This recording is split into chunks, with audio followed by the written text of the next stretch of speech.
Next is what are polarizers? A device that plane polarizes the unpolarized light passed through it is called polarizer. Some commonly used polarizers are tourmaline crystal, Nicol crystal, or Polaroid.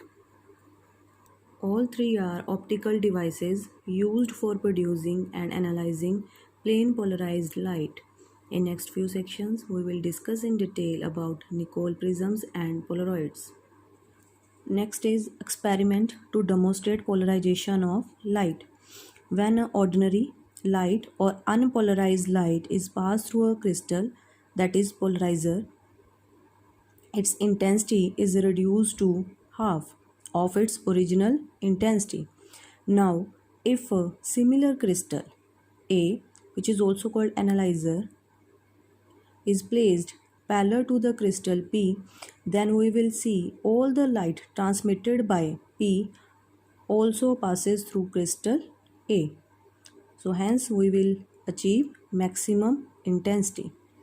If we start rotating the crystal A, then the intensity of light transmitted by it goes on decreasing until it becomes zero when the axes of two crystals are perpendicular to each other.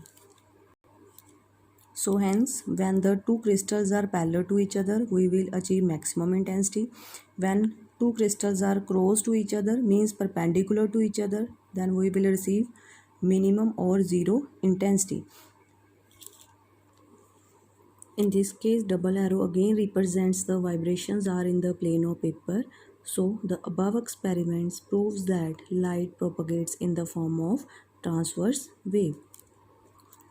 Next is law of Malus. When a beam of completely plane polarized light is passed through analyzer, the intensity I of transmitted light varies directly as the square of the cosine of the angle theta between the transmission directions of polarizers and analyzer. This statement is known as law of Malus.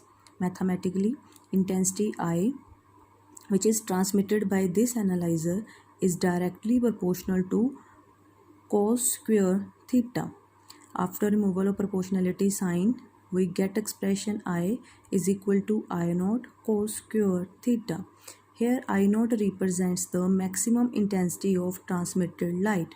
Here I naught is equal to half of the intensity of the unpolarized light. Suppose the intensity of light emitted here is I naught, and this intensity is half of the unpolarized light intensity. Now if we start rotating this analyzer,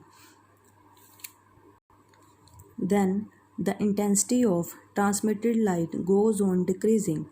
Let us suppose at any particular instant the analyzer is inclined at an angle theta to the polarizer.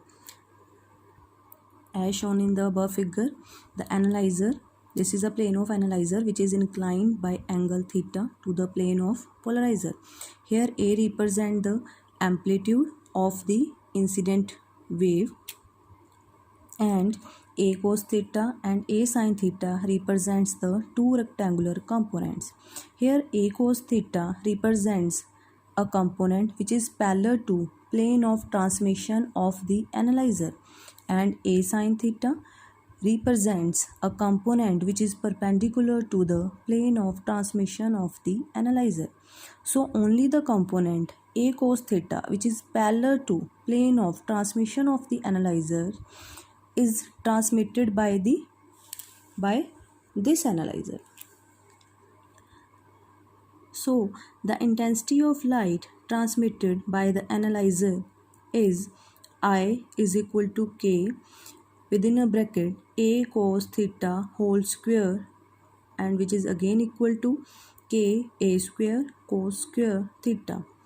We will put K A square is equal to I naught. So the net expression for the intensity is I is equal to I naught cos square theta. So this equation is called law of Malus. Special cases are when theta is 0 or 180, then cos theta is equal to plus minus 1, then we will get the value of intensity I is equal to I naught. Means we will get maximum intensity emerging out by the analyzer when polarizer and the analyzers are parallel or anti-parallel to each other. Second special case is when theta is 90. As we know, cos 90 is 0. So when we put this value of cos 90 in this expression, then we will get the value of I is equal to 0.